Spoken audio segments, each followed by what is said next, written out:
The camera? No, you have to look at me. Look at you. I'm a ghost, I'm not. Okay, okay, good. I can't look into a Steady eye camera contact, I think, and talk. pretty steady eye contact. Okay, so go ahead, Mandy, and start with your name and second year. Okay. My name is Mandy Kaur. I'm a second-year medical student here at the University of Arizona College of Medicine, Phoenix. Okay, well, thank you for being here today. As you know, I want to talk about active learning sessions. And tell me, if you can, what kinds of things make active learning sessions most valuable to you? I think one of the things that makes active learning so valuable for me is that it allows me to engage in the learning process. I think it allows me to retain information a lot better than just reading from a textbook. And it also allows me to interact with my peers and get different perspectives on how they see the context.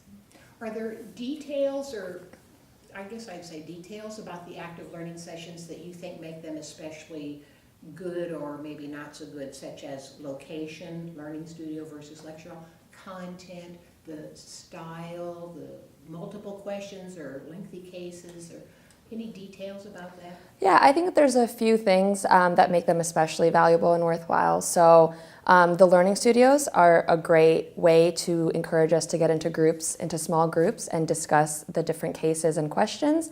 One of the things I especially liked is getting questions in a more clinical context, and also seeing step-style questions and BME-style questions that I think allow us to put together and integrate information that we wouldn't be able to do otherwise.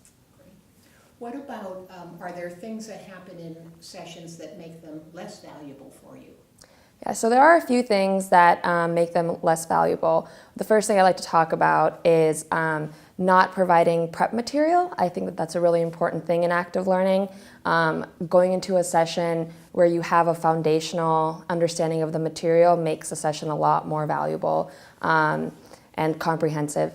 I also think that another thing that makes it less valuable is adding too much information into one session. So there have been a few sessions that I've attended where we've had 20 cases in 50 minutes, and that makes the whole learning process feel very rushed, and I don't think that that helps me really retain anything. It just stresses me out. Mm-hmm.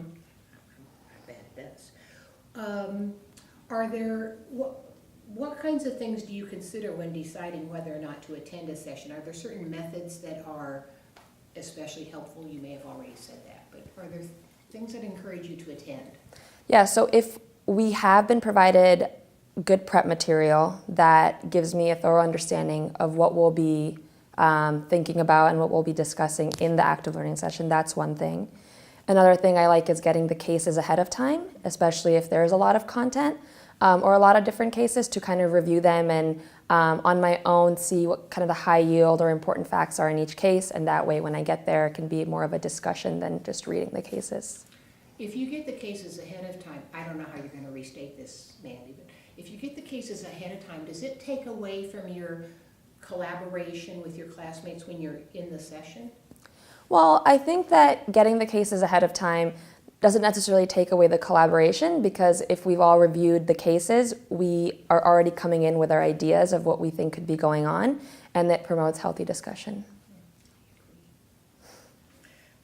If you were talking with a faculty person who's going to do an active learning session for the first time, what advice would you give them?